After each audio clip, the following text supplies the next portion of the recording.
For me, it's like traveling. I get to travel every day. I think that a lot of times it helps you get over your own prejudices. It teaches you, instead of you just constantly teaching, you're learning, which I think a good teacher does, learn all the time. I've lived in Mexico City, I've lived in Korea. Yeah, can you talk about Korea? Sure, I piloted a program that we did that was very similar to our academic program. So for 2 months, 5 times, or 4 times actually, I lived there for 2 months, winter and summer. And I tell you, the first time I went there, it was like being deaf, blind, and mute. I couldn't read anything, couldn't say anything, couldn't understand anything, and it really brought you down to the basic mimicking people, making gestures, hungry, which for me was a thrill. I love being dropped in a strange place with nothing other than the basic survival, and it makes me understand what the students go through. It's incredibly rewarding and difficult to try to meet the needs of students, different ages, men and women, different religions, different culture backgrounds, all in one class. But it's also incredibly exciting and interesting, and my job is never boring. I learn something new from my students every day, and I think ESL teachers, or any teacher, has to have that passion and interest in people, being with people, interacting with people, and enabling them to interact with each other. Watching students' relationships grow as their English improves is very rewarding. So right now we're going to practice with transitions to help you come up with a really nice final draft for this final assignment. Students are interested in actually saying something, not just doing an exercise because the teacher said to do it, but in using the grammar, using the vocabulary, using the sentence structure to express what they want to say.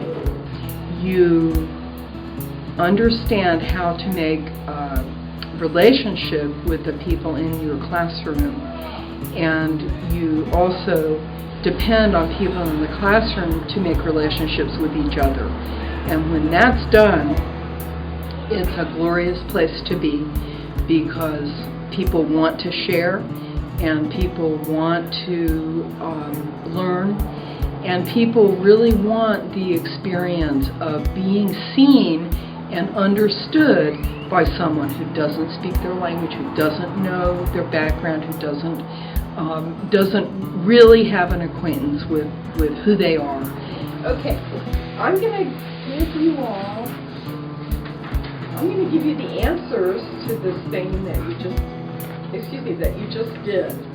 There's no substitute for people being able to express themselves and communicate across cultures. Thanks, guys. Thank you. We'll do something more with this on the next time.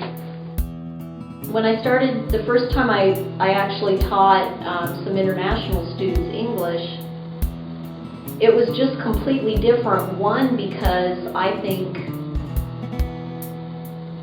people that are learning English need it. The first people I taught were refugees from Vietnam. They moved to the U.S. They didn't know anything, and they needed the language, and that was so different from when I taught American students French.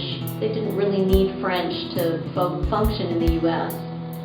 But what I like about teaching people from all over the world is, one, probably the main reason I do it is because I learn so much from people.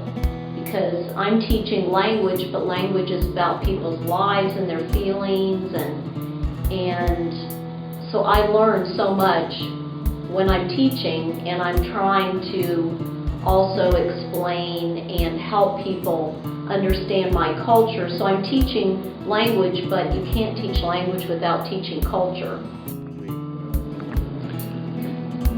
Yeah, cultures.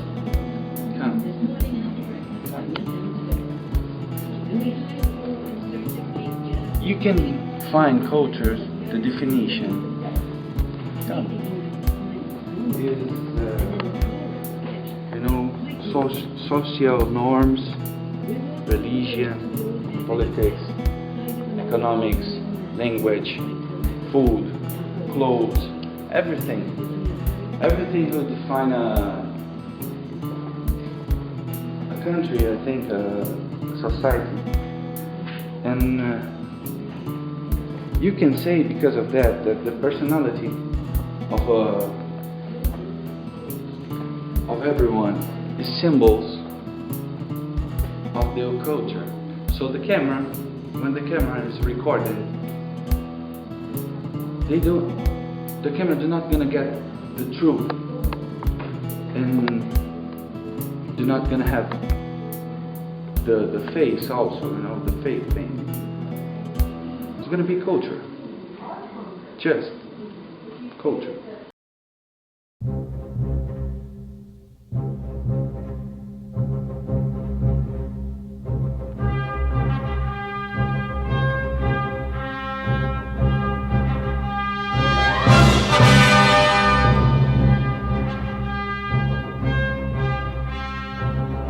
Good morning, it's Ohio. Ohio. Ohio. Ohio. Ohio. And hello is Konnichiwa. Konnichiwa. Goodbye. Sayonara. Sayonara. Can I say it again? Sayonara. I like the konnichiwa. Konnichiwa.